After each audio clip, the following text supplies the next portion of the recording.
जय जगन्नाथ स्वामी नयन पथगामी भवतुबे बृहस्पतिंकर गोचर रही आपण समस्ते जानते सिंह राशि केमी कौन फलाफल बृहस्पति गोचर अनुजाई से विषय आलोचना करवा। देखो सिंह राशि निजे हूँ स्वाभिमान राशि। सिंह राशि व्यक्ति किछि दिन है बहुत प्रोब्लेम चलते लाइफ रे देखिए कष्ट जो पीड़ा किछि मात्रा कमी पुणी से प्रत्यावर्तन होना पोजिशन को अर्थात से कष्ट पीड़ा एवं भी अच्छा देखूँ आपणकर 12th हाउस गोचर अनुजाई आमर बृहस्पति देव उच्चतम राशि रे आपणक कुंडली अध्ययन हे आपणकर 12th राशि माने आपणकर 12तम घर 12तम घर सेटा चतुर्थ घर आपणकर 12तम घर चंद्रदेवंकर राशि। सूर्यदेव बहुत बड़ा भल भाव में बस आपणकर शुक्रदेव मध्य बस किंतु बृहस्पति सूर्यंकर मित्र ग्रह निश्चित भाव में आप जानते।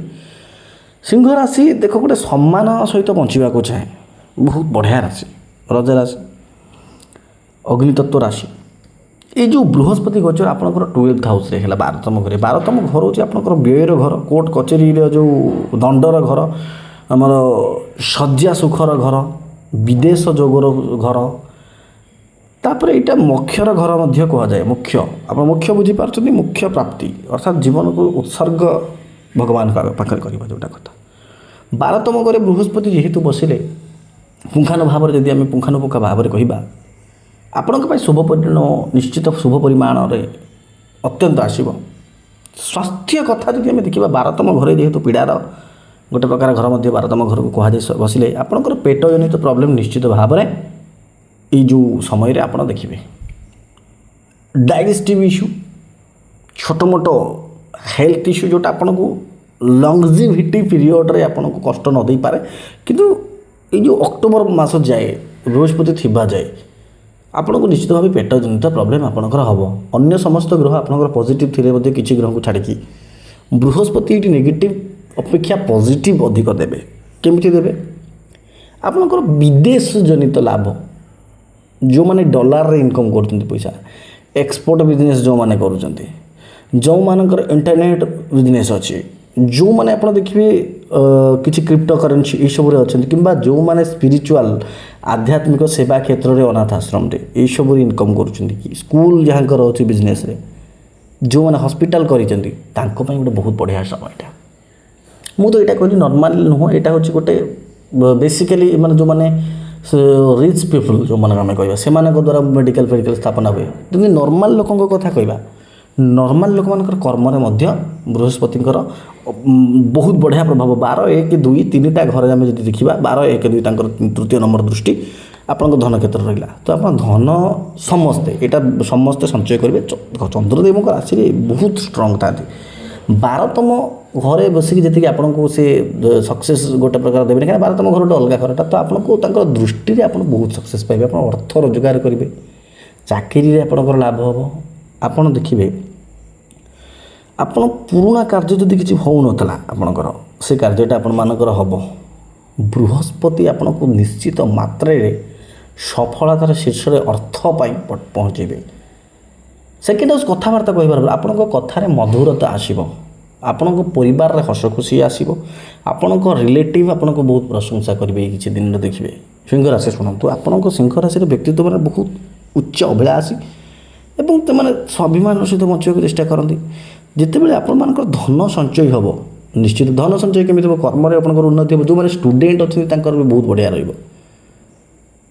रपटे देखो पंचम दृष्टि कौटी पड़ 12 1 2 3 4 कौन बुझीपार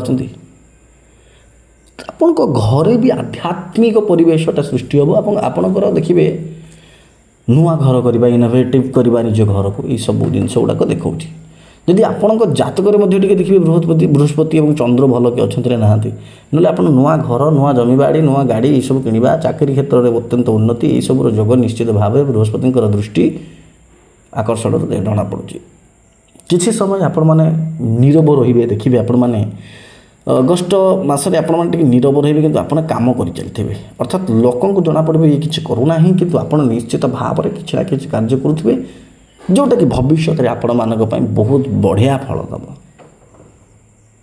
देखो सूर्यदेव रजा ସୂର୍ଯ୍ୟଦେବଙ୍କ ଗ୍ରହ ମାନେ ତାଙ୍କ ରାଶି ସ୍ୱାମୀ ଯିଏ ଆପଣଙ୍କର ସେ ରଜା ଭଳିଆ ବଞ୍ଚିବାକୁ ଚେଷ୍ଟା କରୁଛନ୍ତି, କିନ୍ତୁ କିଛି ଦିନ ହେଲା ଆପଣଙ୍କ ଜୀବନରେ ଏତେ ଝଡ଼ ଆସିଛି, ପଇସା ଆପଣଙ୍କର ବହୁତ ମାତ୍ରାରେ ଖର୍ଚ୍ଚ ହେଉଛି। ଏବେ ବି ପଇସା ଖର୍ଚ୍ଚ ହେବ, ପଇସା ଯେଉଁ କମ୍ ଖର୍ଚ୍ଚ ହେବ ନୁହଁ, ଆପଣଙ୍କ ସେବା କ୍ଷେତ୍ରରେ ବି ପଇସା ଖର୍ଚ୍ଚ ହେବ। ଲୋକଙ୍କର ଆପଣ ନିଜେ ନ ଖାଇକି ଲୋକଙ୍କୁ ମାନେ ପଇସା ଦେଲା ଭଳିଆ ବି ଯୋଗ ଅଛି। ଏଇଭଳିଆ ସମୟ ବୃହସ୍ପତିଙ୍କ ପାଇଁ ଅଛି, କିନ୍ତୁ ଏଇ ସମୟଟା ବୃହସ୍ପତିଙ୍କ ଗୋଚର ପର୍ଟିକୁଲାରି ଯଦି କହିବା, ହଁ ଗୋଟେ କଥା ଏଇଟା ଜେନେରାଲ୍ ପ୍ରେଡିକ୍ସନ୍। ଆପଣଙ୍କ ଜାତକ ମଧ୍ୟ ଦେଖିବା ଦରକାର। ଆପଣଙ୍କ ଜାତକରେ 6, 8, 12 ଘରେ ଯେମିତି ନ ବସିଥାନ୍ତୁ ଆମର ବୃହସ୍ପତି ଦେବ କି ଆମର ସୂର୍ଯ୍ୟଦେବ, କୌଣସି ବି ଯଦି ପଜିଟିଭ୍ ଗ୍ରହ ଆପଣଙ୍କର 6, 8, 12ରେ ନ ବସିଥିବା ଦରକାର, ନହେଲେ ଫଳଟା ଅଲଗା ହେଇଯିବ। ଏଇ ଗୋଟେ ବଢ଼ିଆ ସୁଯୋଗ ଆସିଛି ଆପଣଙ୍କର। ଏଇ ସୁଯୋଗ ଆପଣ ହାତଛଡ଼ା କରିବା ନିହାତି ମାନେ ଏକୁ ଯେଉଁ ଆପଣ ମାନେ ଏଇ ସୁଯୋଗଟାକୁ ଆପଣଙ୍କ ହାତ ମୁଠାରେ ରହିବା ଦରକାର। ଅର୍ଥାତ୍ ଏଇ ସୁଯୋଗକୁ ଆପଣ ସତ୍ ଭାବରେ ଠିକ୍ ଭାବରେ ପରିଚାଳିତ କରିବା ଦରକାର। ତ ସେଇଥିପାଇଁ ମୁଁ ସର୍ବଦା କୁହେ, ଦେଖନ୍ତୁ ଆପଣଙ୍କର ଜାତକ ଦେଖନ୍ତୁ ଯେମିତି ଖରାପ ନୀଚ ଗ୍ରହ ନିଜ ଯୋଗ ଏମିତି ନ ହୋଇଥାଏ। ଦେଖନ୍ତୁ ଅର୍ଥ କ୍ଷେତ୍ରରେ ଆପଣଙ୍କର ବଢ଼ିଆ ଉନ୍ନତି ତ ଘଟିବ, ଅର୍ଥ ଖର୍ଚ୍ଚ ମଧ୍ୟ ହେବ। ଆପଣ ଦେଖିବେ ଯେଉଁମାନଙ୍କର କର୍ମ କରୁଥିଲେ ପାରିଶ୍ରମିକ ବାବଦରେ ତାଙ୍କର ପରିଶ୍ରମର ଫଳ ମିଳୁନଥିଲା, ଏ ବୃହସ୍ପତି ମାନେ ତାଙ୍କର ସଞ୍ଚୟ ବି ହେଉନଥିଲା, ବୃହସ୍ପତିଙ୍କର ଦୃଷ୍ଟି ହେତୁ ଆପଣ ଦେଖିବେ ନିଶ୍ଚିତ ଭାବରେ ବହୁତ ବଢ଼ିଆ ଫଳ ଆସିବ। ଆଉ ଯେଉଁ କଥା ମୁଁ କହିଲି, ଦେଖନ୍ତୁ ଏଇଟା ଜେନେରାଲ୍ ପ୍ରେଡିକ୍ସନ୍। ଆପଣଙ୍କ ନିଜର ଜାତକ ଦେଖିବା କଥା। ନିଜର ଜାତକରୁ ଆପଣମାନେ ନିହାତି ଭାବରେ ଜାଣିପାରିବେ କେଉଁ ଗ୍ରହ କେଉଁଠି ଅଛନ୍ତି। ତା ପାଇଁ ଆପଣ ଆମକୁ ମଧ୍ୟ କଲ୍ କରିପାରିବେ ସ୍ୱଳ୍ପ ଶୁଳ୍କରେ। ଆଉ ଗୋଟେ କଥା ଦେଖନ୍ତୁ, ଆମେ ଆପଣଙ୍କୁ କମ୍ପ୍ଲିଟଲି ଆପଣଙ୍କ ଲାଇଫ୍ ଆନାଲାଇଜ୍ କରିବା, ଆଉ ରିମେଡ଼ି ମଧ୍ୟ କହିବା। କାହିଁକିନା ଏଇ ଯେଉଁ ସୁଯୋଗ ଆସିଛି ନା ବୃହସ୍ପତି ଦେବଙ୍କର ଗୋଚର ଆପଣଙ୍କୁ ରଜା ବନେଇବାର ସୁଯୋଗ, ପଇସା କ୍ଷେତ୍ରରେ ଅତ୍ୟନ୍ତ ଉନ୍ନତି ଦେବାର ସୁଯୋଗ। ଯଦି ଆପଣ ଏ ସୁଯୋଗକୁ ହାତଛଡ଼ା କରିବେ, ଆପଣ ନିଜେ ହିଁ ପଶ୍ଚାତାପ କରିବେ। ଆମେ ଦେଖିବା ଆପଣଙ୍କର ଯଦି ଖରାପ ଅଛନ୍ତି ଗ୍ରହ, କେମିତି ସଜଡ଼ା ଯିବ ସେଇଟା ମଧ୍ୟ କହିବା। ଦେଖନ୍ତୁ ସିଂହ ରାଶି ବହୁତ ବଢ଼ିଆ ରାଶି, କିନ୍ତୁ ଗୋଟେ କଥା ଶୁଣନ୍ତୁ, ଆପଣ ଗୋଟେ ସୂର୍ଯ୍ୟଦେବଙ୍କର ବୀଜ ମନ୍ତ୍ର ନିତ୍ୟ ପାଠ କରିବା ଉଚିତ। ଓଂ ହ୍ରାଂ ହ୍ରିଂ ହ୍ରୌଂ ସହ ସୂର୍ଯ୍ୟାୟ ନମଃ। ମହାଦେବଙ୍କର ପ୍ରାର୍ଥନା କରିବା ଦରକାର, ମାତା ପାର୍ବତୀ ପିତା ମହାଦେବଙ୍କର। ହନୁମାନ ଚାଳିଶା ତ ବିଧେୟ ଆପଣଙ୍କ ପାଇଁ, ନିଶ୍ଚିତ ଭାବରେ ହନୁମାନ ଚାଳିଶା ପାଠ କରନ୍ତୁ।